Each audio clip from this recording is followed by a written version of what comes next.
Hey guys, welcome back to Fishing Tackle Channel. Here's a quick not a quick, but DIY for making a different type of a flounder rig. So you need one of these crimp tool right here. You can get it online. It's not that expensive. You could use it forever. I've had this for almost 20 years. It's a P line. It's like 20 bucks. And get these crimp sleeves. You could either get double or single hole. Then you just need a fluorocarbon, any type of bucktail weight or however you want to use it. One of these little shiner holder. You could just put it in the regular line, but you know, it's fun to have these extra details right here. And then a hook. You could do bucktail, 1/2 ounce, or however you want to do it. I'm going with this 4/0 knot. This is kind of big for a 4/0 knot. I'll put this in as a teaser, and let's get started. By the way, you want some of these beads. If you have kids, if you're married, girlfriend, they have boxes and boxes of beads you can use, or like me, I bought maybe for like a couple bucks. Not that expensive. Fluorocarbon I'm using is about 40 pounds, but you could use 15 pounds, 20 pounds, 50 pounds, however you want it. The length you want, again, it's up to you how long or short you want it. I like to go with maybe 2 arms length. Give it about that 2 arm length. So you have this. And then what I'll do next is I'll just size up one of these, figure out which one will work the best for this. So I'll put a crimp right here, right, just like that. And what am I putting here? I'm putting a bead on each side, and then put this shiner holder.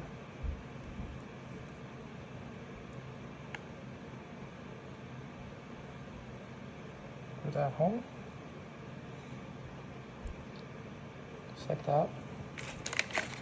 Put another bead here.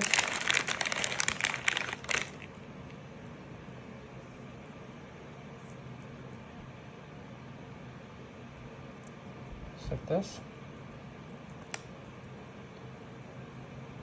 Then I would put another one of these crimp through here. Just like that. So I would put the shiner right there. So this is all set. You could crimp it however you want it, whichever you want it. The important part is I would have to put a hook and then put it through here.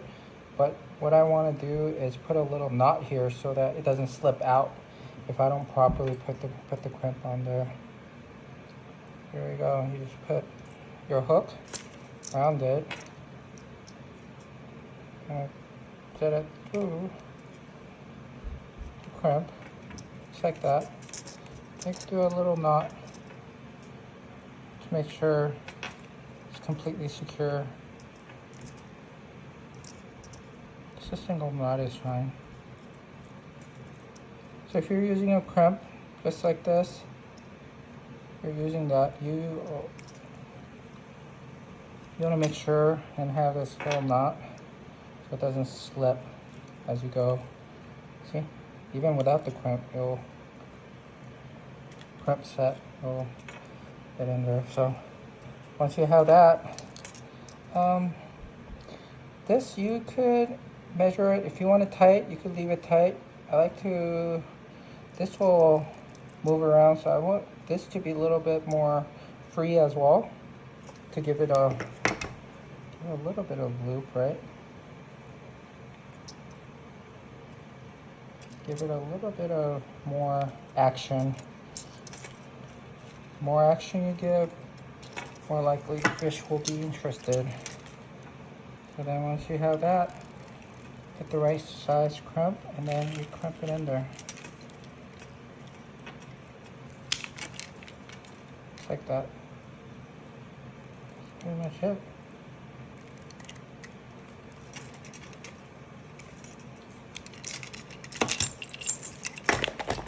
Oh.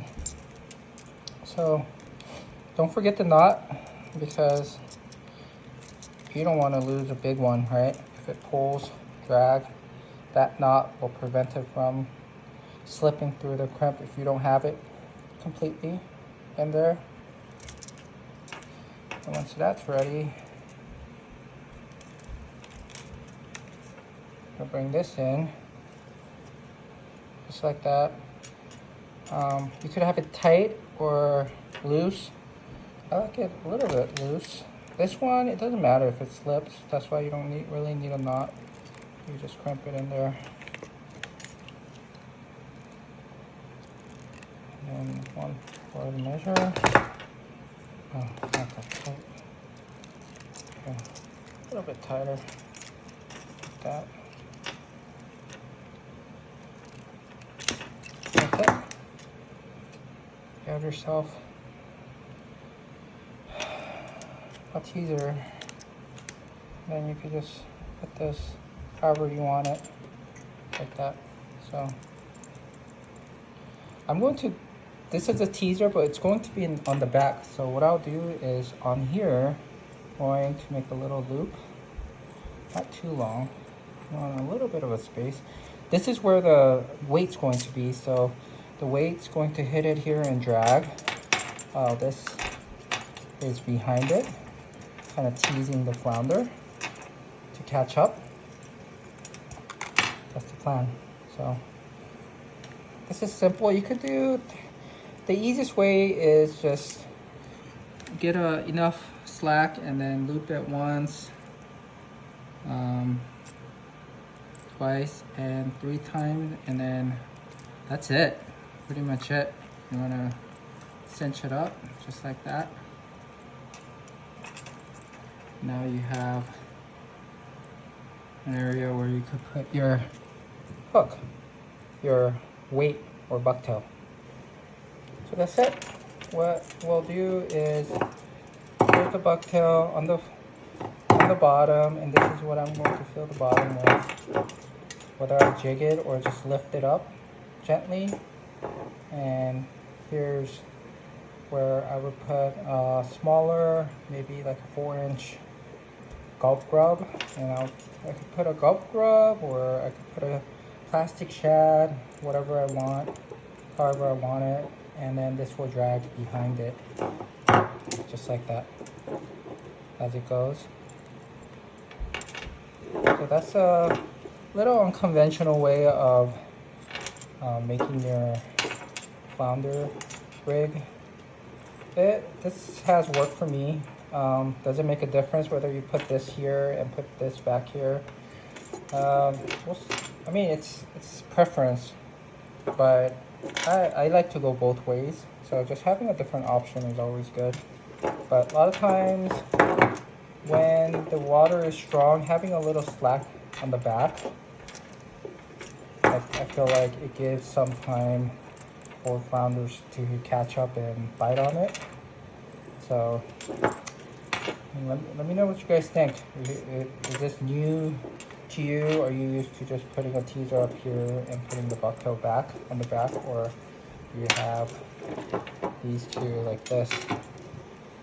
It won't go side by side. Oh, obviously this is going to trail behind this as it goes. So anyways, if you have any questions, leave a comment. This was helpful. Click that like button. I'll upload a video. I'm finally going fishing tomorrow. The weather's good, and I'll talk to you guys later. And please subscribe for new videos. I'll be hopefully uploading a new video on Monday.